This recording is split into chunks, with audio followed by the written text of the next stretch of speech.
Pete Lawrence. It felt like a natural time to write a book, 4 years after resigning from the Big Chill. An opportune moment given the current status of the Big Chill, having just cancelled their festival. To look back as a sort of retrospective on festivals and the evolution of them. And it was also an opportune moment to look back at my life and look at formative influences and different key points. There's lots in there about my early life, losing my mother when I was 15. There's lots in there about growing up, going to university, playing in bands, and starting cooking vinyl, which was my first sort of foray into the self-employed world. The cooking vinyl was done on a shoestring, and that's been my experience really of setting up of sort of entrepreneurial ways forward.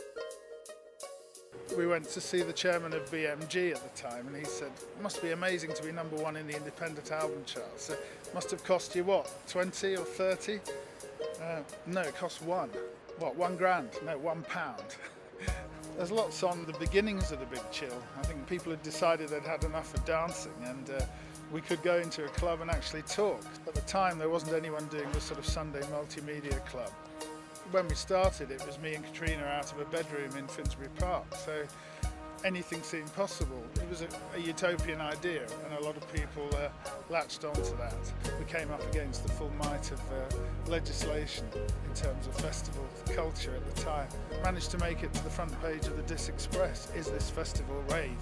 Big Chill in many ways was trying to be an antidote to it. Hi, I'm Dan Kieran, and this project is very close to my heart. Pete Lawrence has been an inspiration to me for many years.